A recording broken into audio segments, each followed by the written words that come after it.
Howard University is in the news not for its famous alumni or homecoming, but for rats and black mold in dorm rooms.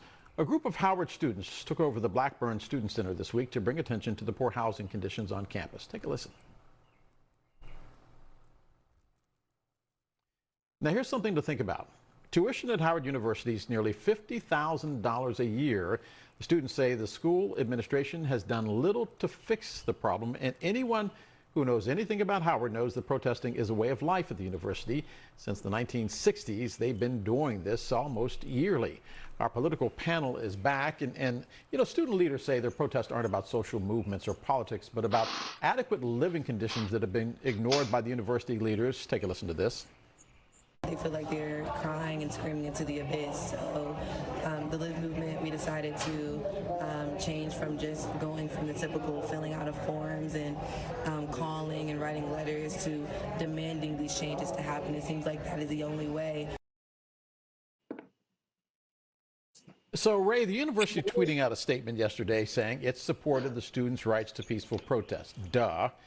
But here's the deal. Howard's quad freshman female dorm was built in 1929. Students there say there are rats.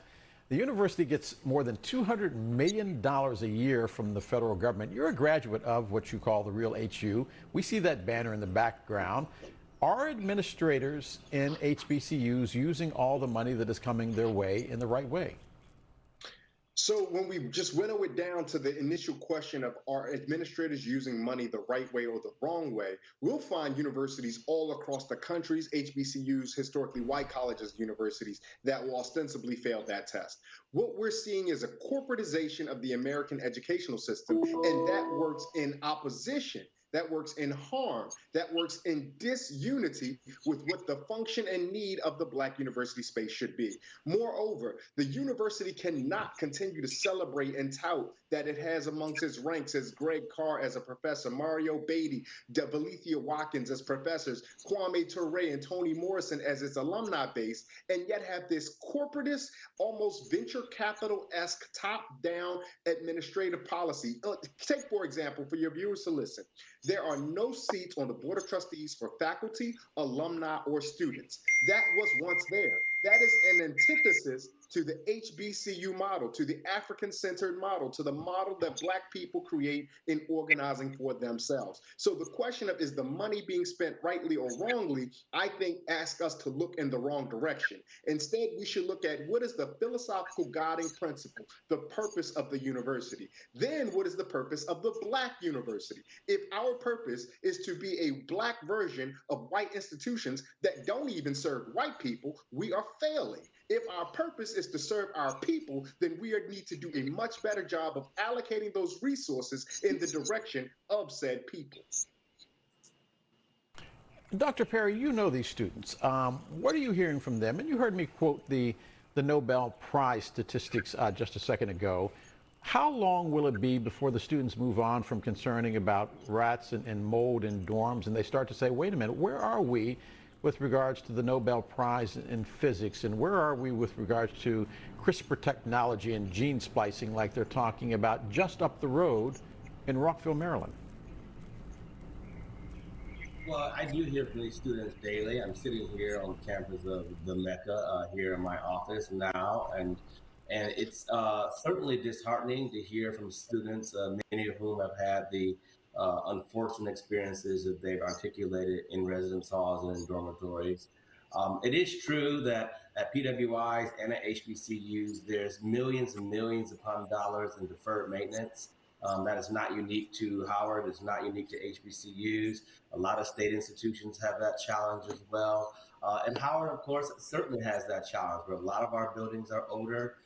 And while we may get 38% of our funding funded by the federal government, as it has been the case with a lot of state institutions, that money has decreased over the past 30 years. And so universities are having to make that end meet by raising more money from external resources. And a lot of that money, as Ray was saying, has come from corporate sectors. and Black alums of HBCUs have been increasingly giving, but not quite giving as much as perhaps we may desire them to be. And so I encourage folks to listen to these students, to hear their stories, but also understand that this is an institutional problem within higher education leadership in general. The kind of patriarchal culture of higher ed leadership is a problem, I think, throughout college administrations today. And I think it's really important that we listen to all students, not just the Black ones, because we're predominantly Black, but we're not exclusively Black here. We've got people of all kinds of stripes and colors, LGBTQ community, women from all backgrounds, and Blackness here is as diverse and bold and beautiful as it is around the entire diaspora.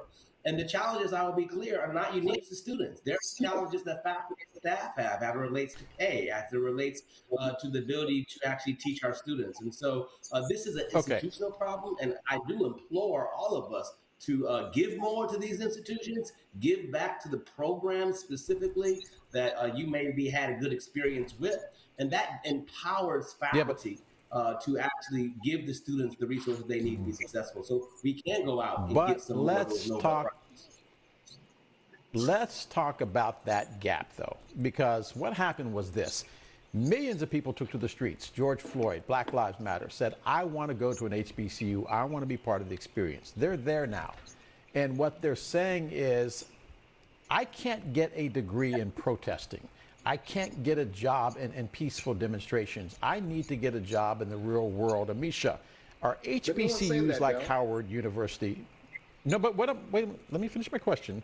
Okay. But are they now, is the gap between a Harvard and a Howard and MIT, is it now getting too far to bridge because of the historic discrimination even in Washington? I agree with Dr. Perry that yes, you're getting money from the federal government, but they are not giving as much money to Howard University as they are to NIH just up the road in Rockville. Let's be realistic.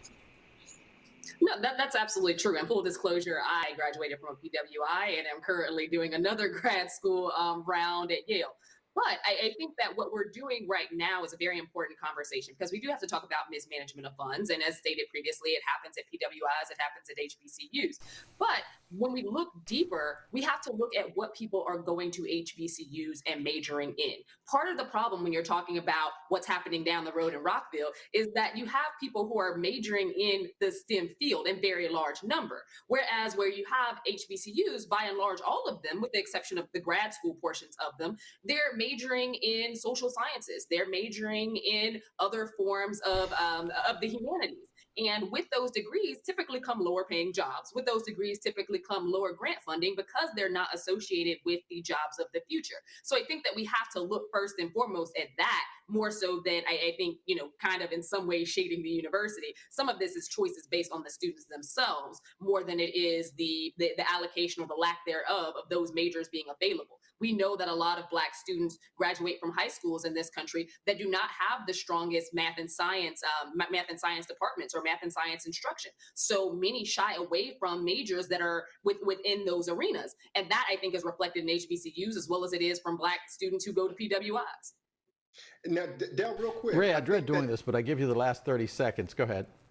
I appreciate it greatly. Tyrone Taborn's research on Black engineers pushes back against what Amisha says about the Black students not participating in STEM. Howard University and the overwhelming number of students they have in their School of Business pushes back on what their career space is. Ivory Tolson's research pushes back on some of the ideas of what Black students not coming with math and science. But so I would when do we stop being the exception? Ray, when do we go back to being the rule? It's not an exception, it's statistics. Yeah, but I know you want to represent Howard hard, but there are also statistics behind what students are majoring in. So let's be real here. And sure, I gotta go. I gotta go. I can tell you we're going to have this conversation again, and I'm glad we're going to have it because it is a conversation that needs to be had. Ray Baker, Amisha Cross, Dr. Ravi Pera. We are going to take a break. You're watching the second contentious hour of DC Today, and we'll be right back.